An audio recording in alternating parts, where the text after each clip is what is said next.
among whom was Ignatius Ngara. And there is some information about Ignatius on page 6 of your program. Ignatius is a teacher at Liston College, and he's a member of St. Vincent de Paul Society at the Henderson branch. But Ignatius has come to us after a journey that started in Zimbabwe, which is a country that's continually in the news. And for those of you who watch and are interested in current affairs, you will know that that rather difficult president they have of that country, Robert Mugabe, is in hospital. He might still be there or have returned to Zimbabwe being treated, and apparently he's been very ill. But that country itself went through all the traumas of decolonization, and you'll be as aware of as I am of the difficulties that are associated with that country, and so many persons left it for reasons with which you'll be familiar. But we are blessed to have with us Ignatius Ngara, who is originally from Zimbabwe, and he has had a very difficult life journey. For so many of us, our life journey is difficult in parts or very easy in parts. It's very comfortable or uncomfortable, whatever it is. And for those who make the journey in hardship, it's always a salutary lesson for me to listen to what they say. Would you please welcome Ignatius Ngara.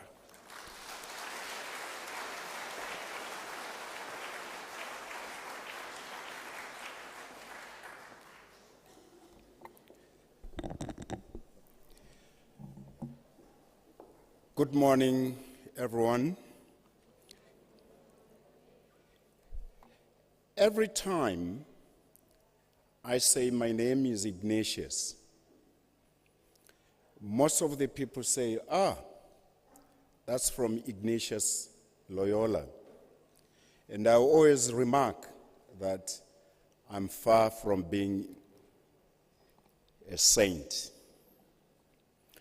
Ladies and gentlemen, when I was verbally invited to be a guest speaker, I quickly said yes, without thinking deeply about it. When I was asked to submit my biography, that is when I realized the ordeal ahead of me. Writing my biography was the most painful but very therapeutic experience I have ever had. I knew right from the onset that it was the Lord's way of putting a process in place that would heal me. I had closed the door to my past and thought that the past would not influence my present or my future. I discovered that I was wrong. As I wrote my biography, everything that had happened to me as a child came back in my memory with a surprising detail and clarity. However, there is one experience I could not write in my biography. By the way, to read my biography, all that you need to do is to access the Eucharistic Convention 2012. I could not write in my biography that experience, although I tried again and again. I hope today I will be emotionally ready to share that experience with you. To me, it is indeed a painful experience. I'll leave that right up to the last. In my journey of life, from the age of 14, my life was punctuated with rejection, neglect, emotional and psychological abuse. I was rejected and humiliated by my close relatives, friends, and significant others. Interestingly, I was helped in most cases by strangers. At the age of 14, I started fending for myself in an effort to get shelter, food, clothes, and an education. Every progress I made was always without fail, followed by a series of misfortunes and different types of abuse. As a result, the more I got abused, the more my trust shifted from people to God. There are many children like the young Ignatius who are being subjected at the present moment to the same situations and conditions. They want their sufferings to be abated. They want their stories to be heard. But the world is too busy dealing with other so-called important issues. I remember very well wanting to speak to the parish priest, but he was too busy and always in a hurry, since he had to celebrate Mass in 3 or more different parishes on the same day. I decided to use the confession box to try and tell my story and solicit support. But that was to no avail. In the confession box, the priest kept on asking me what sin I had committed. Every time he asked me that, I responded, "I'm hungry and I want some food." When I noticed the impatience growing in his voice, I made up a sin and said I was angry with my parents and friends. I was given a few Hail Marys to recite for absolution. As I recited Hail Mary, with my eyes full of tears, I left the church and went into the bush nearby and cried to the Lord for help. Interestingly, when I was crying, an idea came into my mind and I stopped crying. The idea was to find some work to do and get paid for it. I believed at that stage that the Lord had listened to me and intervened. I went from house to house asking to do some gardening and household chores, and I managed to get some earnings, although they were very meager.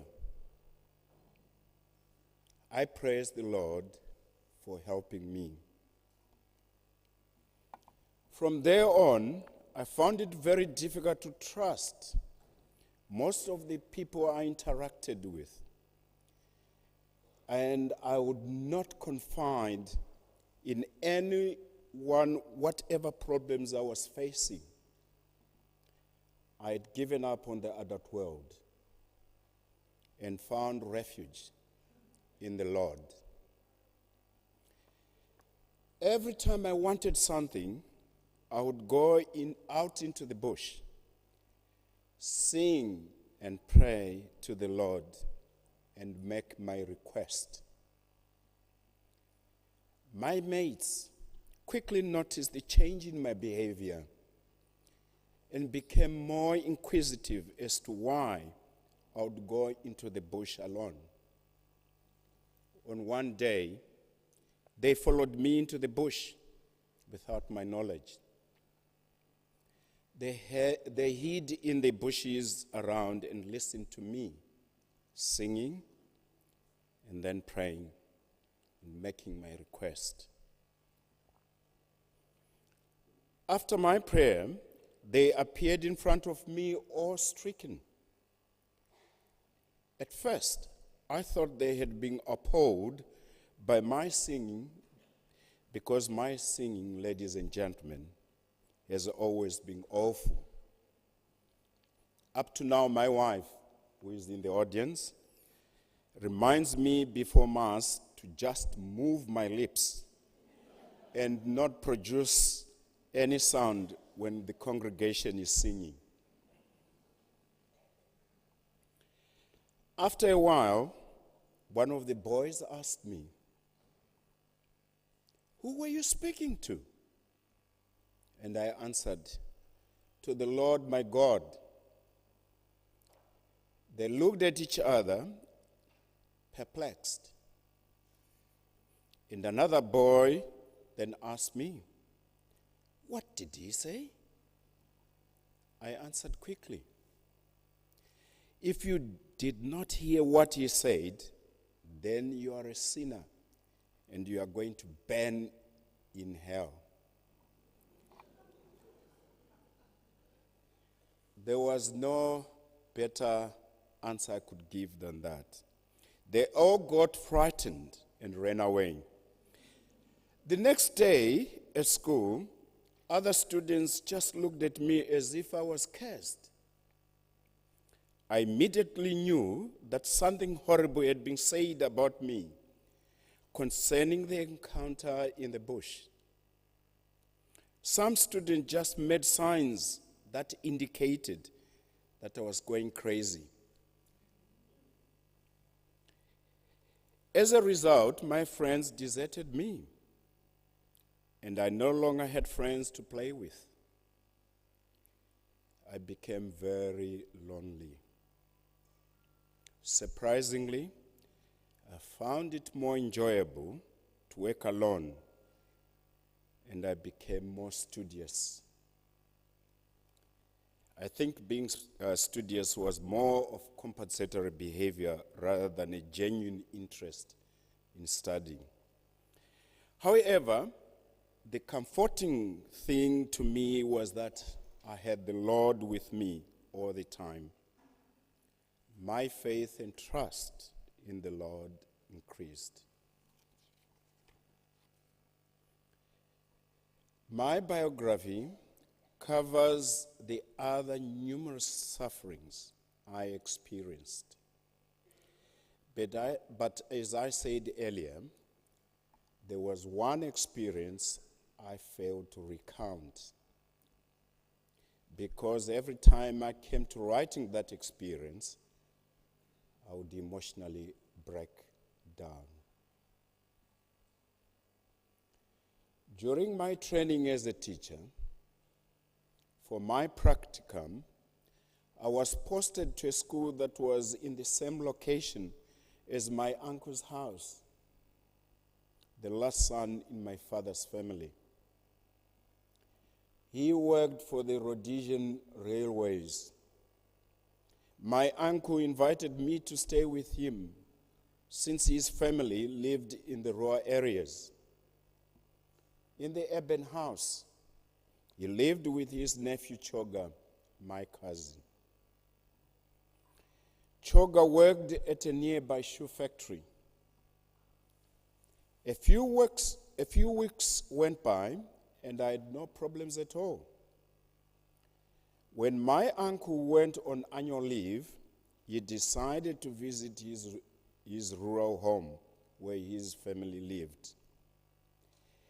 A day after my uncle left, my cousin Choga took it upon himself to ill-treat me. He changed all the locks on the doors and installed burglar bars on all the windows whilst I was still at school. After school, when I went home, I could not enter the house because all locks had been changed and burglar bars fitted on every window. I waited for hours, hoping that my cousin would come home, but he did not. I waited up to midnight and gave up.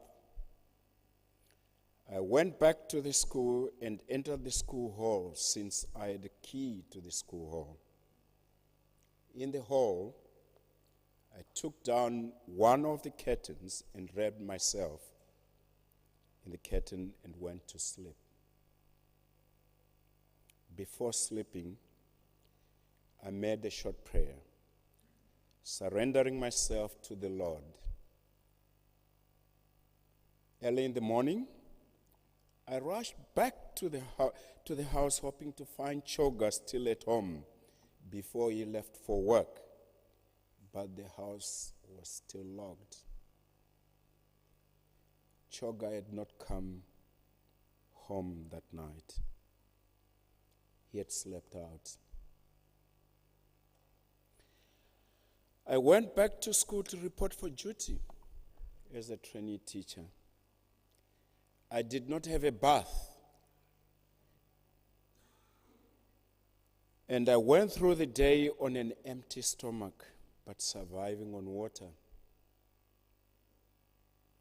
Since I was training to be a science teacher, before every lesson, I would take some glucose from the chemicals cupboard to avoid fainting during a lesson.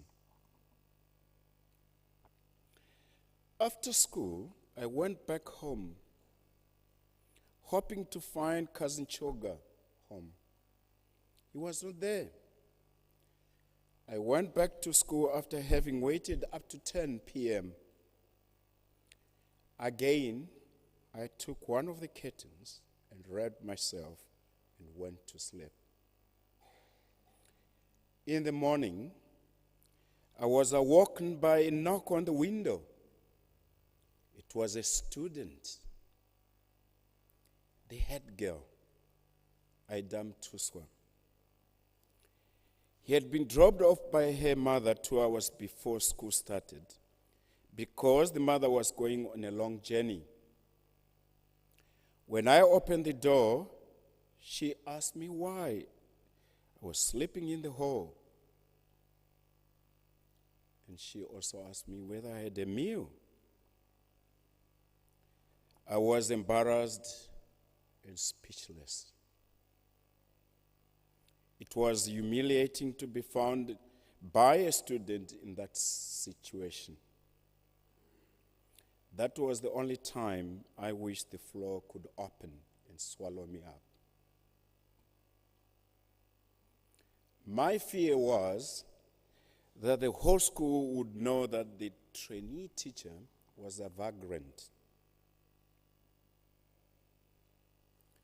She said to me, "It's all right, I won't tell anyone," as if she had read my mind. She offered me her sandwiches she had brought for lunch. I was too hungry to refuse after having spent 2 days surviving mostly on water. After eating up her lunch, I said to her, "Thank you very much, but please do not tell anyone." She said to me, "Do not worry, Mr. Ngara, I won't say a word." She then helped me hang up the curtain. After school, when her mother came to pick her up, she insisted that I should accompany her to their house for a meal and a bath. I gave lots of excuses, but that didn't work with Ida. She insisted that I should accompany them to their home. She jokingly warned me that if I did not come with her, she would let everyone know. Grudgingly, but more embarrassed than ever, I accepted the offer. During dinner, since I had my last meal 3 days ago, I ate like a madman. This time, I did not care. It was a question of survival at stake here, rather than embarrassment. They offered me a place to sleep for the night, and I accepted. Before I went to sleep, I thanked the Lord for intervening in my plight. When I woke up, it was Saturday. After breakfast, I decided to go to my uncle's house to check on my cousin Choga. This time, he was home. As soon as he saw me, he went into a fit of rage and started shouting at me, saying I was not welcome and that I shouldn't set foot in the house. When I reminded him that it was my uncle's house and that he had no right to evict me without my uncle's permission, Choga replied, "It is your uncle who told me to throw you out. You can ask him when he comes back." I cried out, "You are lying. You are lying. You are lying." That faded into a sob, and I collapsed.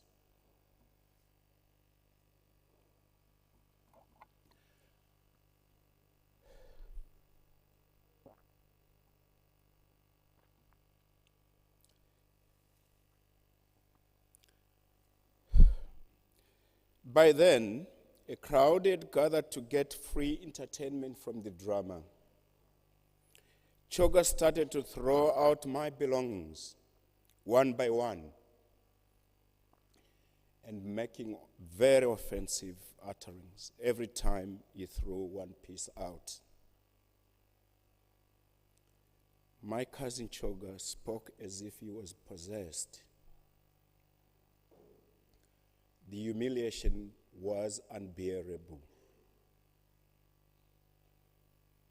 I quietly cried and said,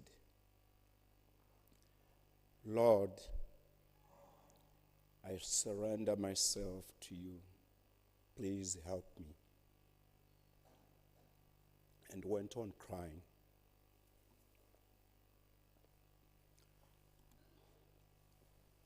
After saying a few final abusive words, my cousin Choga locked up the house again and cycled away, leaving me crying among a group of neighbors that had gathered.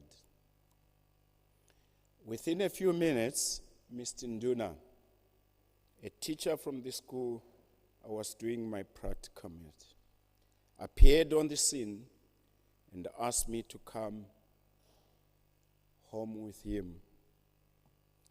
I learned afterwards that when I was busy saying my little prayer, one of the students I taught had rushed to this teacher's house, who lived a few houses down the street, and told him what had happened. For the rest of my practicum, I lived with the Nduna family. They were unbelievably kind to me, and every night I would say a prayer to praise the Lord. When my uncle came back from his rural home, I confronted him, wanting to confirm what Choga had said. When he confirmed in his own words, I cried and cried without saying a word. I could not believe that my father's brother, flesh and blood, had condemned me and evicted me from his own house. It didn't make any sense. I could not believe it. That was the biggest painful experience I ever had. Before this, as documented in my biography, I had been ill-treated and evicted by people who were not related to me. The simple fact that it was my father's brother who was doing this to me that was inexcusable. As I left the premises, I said audibly, Lord, this world is full of hypocrites. Because it was my uncle who invited me.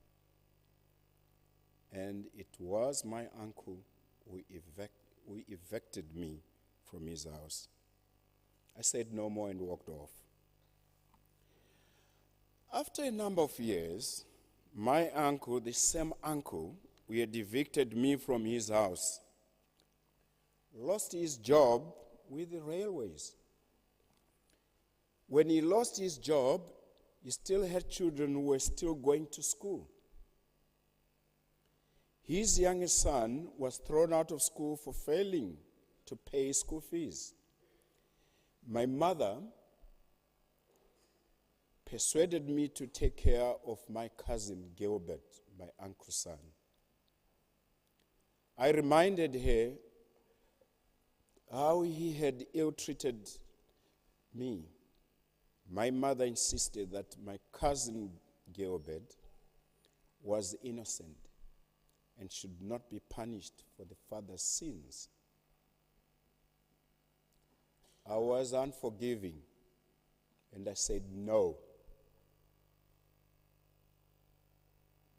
My mother did not give up. By then, I was married. She then spoke to my wife secretly. I was surprised to see my wife bring into our house the little innocent Gilbert. I knew my mother had sweet-talked my wife into it. Interestingly, I didn't protest. We provided everything Gilbert wanted until he graduated from college and became a trained teacher too.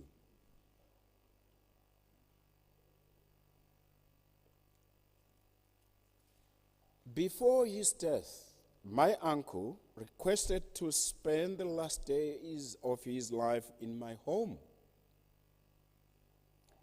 He asked for forgiveness before he died, and I said I forgave him. That was just a lip service. When he died, I thought I had forgiven him. I only realized that I had not truly forgiven him, judging by the pain I experienced the first time I tried to include this experience in my biography. I now believe that the true forgiveness came when we celebrated the Lord's Passion at Holy Cross Church on Good Friday.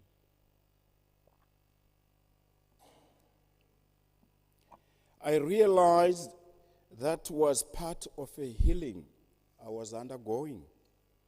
I prayed to the Lord for his forgiveness, for I'd failed to forgive my uncle. It was only after receiving the Lord's forgiveness that I was able to write about this experience. Ladies and gentlemen, the Lord has been with me through my journey of life. Without him, I do not think I would have survived a day, especially during the times I had to deal with life-threatening situations at a very tender age. I am what I am today because the Lord has always been with me. My faith was forged and modeled out of the pure suffering I underwent, and my faith has its foundation in the belief and understanding that the Lord is always with me. Adversity provided the spur for my faith to grow and deepen. I know there are many children like the young Ignatius in your various communities. Children who want people to listen to their plight. Children who need nothing more than just your presence. Children who go without meals for days. Children who have nowhere to sleep. Children who have been neglected, betrayed, not only by strangers, but by their own relatives. I know the world is too busy to listen and too busy to attend to such children. My appeal to you is to keep your eyes open and look out for those children.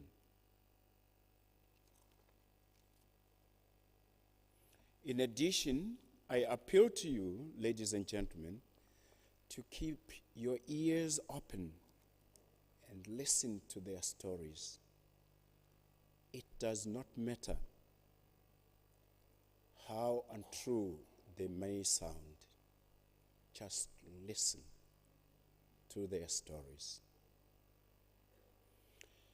If each one of us can identify at least one, only one child in our respective communities who seems to be suffering, and if we are able to listen to their stories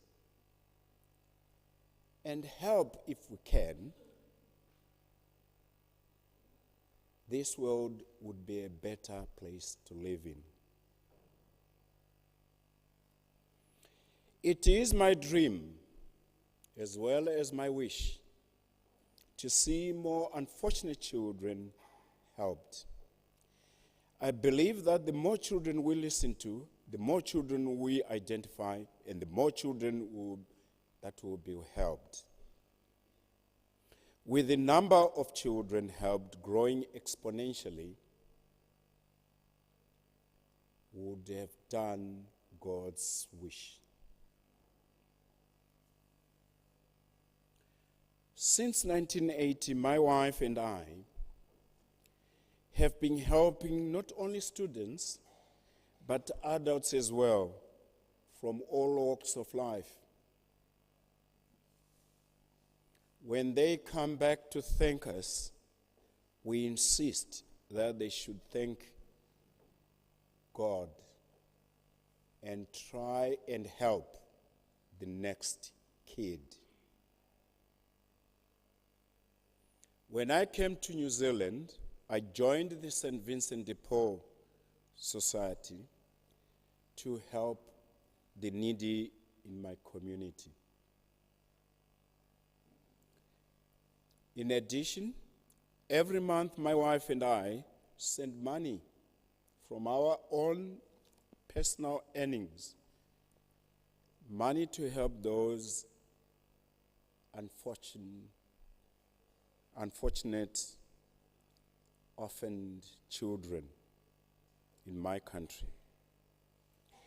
The latest was in March this year when I received a call from an old lady in Zimbabwe saying her orphan granddaughter had done extremely well in the O-level examinations in Zimbabwe. She had come out with distinctions in almost every subject, but could not proceed with her education because she could not raise the required school fees. After listening to the lady's plight, I could not give an answer there and then because I had no money to give. I couldn't promise her anything because I had no money. All I could say at that time was, I've heard your plight. After putting the phone down, I prayed to God to ask for guidance. Within 48 hours, I was able to raise the money, and when I phoned her to tell her to collect the money from the West Union outlet in a town, the old lady could not believe it. She cried with joy and thanksgiving endlessly until I said goodbye. I reminded her not to thank me, but to thank the Lord. I thank everyone for listening to my story. The names in both my biography and my today's story are real. They are not fictitious. It's a story full of suffering, abuse, neglect, and humiliation. I want to believe that it is the same story that lonely, silent, suffering child in your community would tell. I consider myself lucky that I sought the help from the Lord at an early stage of my development and managed to circumvent most of the tragedies or pitfalls most youths fall into when subjected to such life-threatening situations. For those like me who seek refuge in the Lord, faith will increase, broaden, deepen with adversity. I thank you all. May God bless you.